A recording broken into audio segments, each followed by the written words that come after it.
Well, first of all, this evening we're here to celebrate 20 years and the 20th anniversary of the formal establishment of diplomatic relations between Kazakhstan and Canada.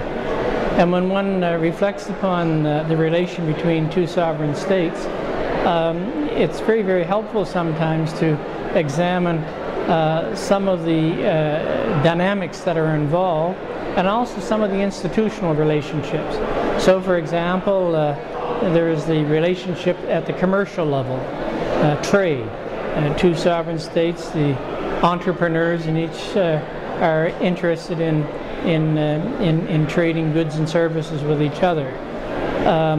Because of the nature of Canada, geologically speaking, it's very similar in many ways with the geology of Kazakhstan. And so it's only obvious that in the area of mining, for example, a highly technical area, that new technologies can be shared.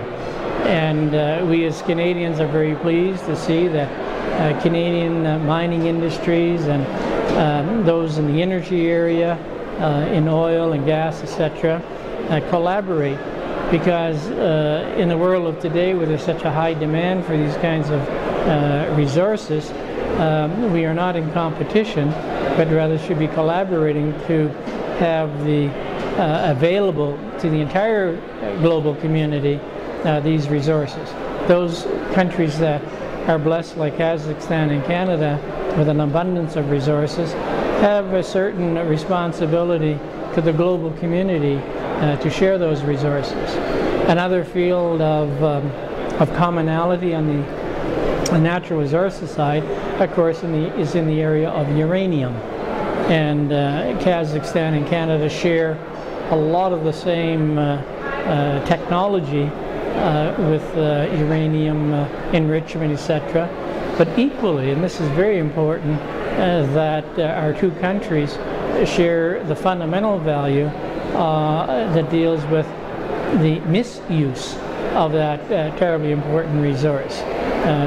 We see the positive outcomes in the area of medicine, in the area of energy, but we equally are concerned, and we share in the area of wanting to limit the proliferation of nuclear weaponry, etc.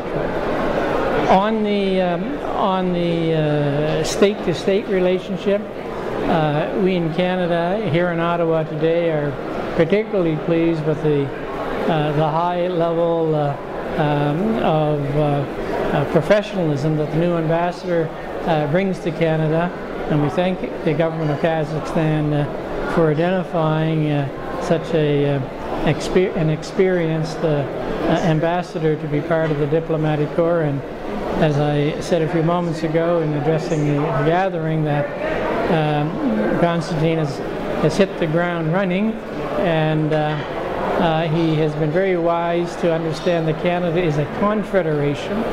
I, as a senator, I represent a province within this confederation, and he has gone out to the provinces, and that is a very, very prudent and wise thing to do.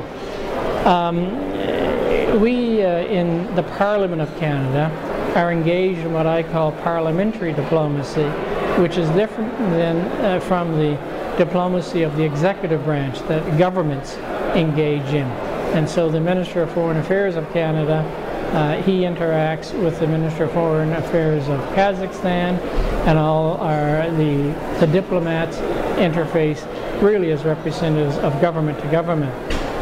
And there's been a very, very good relationship, growing relationship on that political level, on the state-to-state level.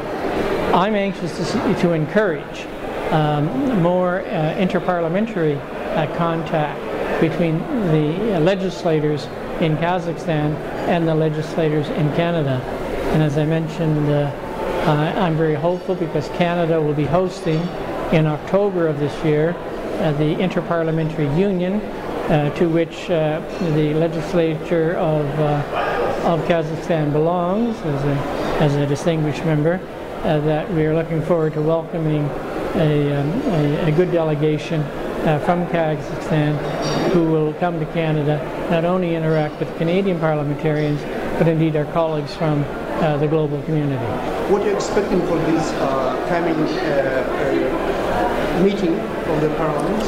Well, the agenda is very rich, and parliamentarians are going to speak with each other about some of the hot topic issues, issues of environment, and again, sharing ideas as legislators who are more free to examine and explore new kinds of ideas. The exchanges and the interaction and dialogue state to state operates within a little more of a straitjacket. The parliamentarians, as the word implies, we like to talk, and through dialogue we will have the opportunity to explore issues like that. With Kazakhstan and Canada, there are so many areas of dialogue that conjointly we can be very helpful to other parts of the global community. For example, Kazakhstan being a multi-ethnic society, Canada is a multi-ethnic society. We are both metropolitan societies. By definition, being multicultural, we are multi-confessional.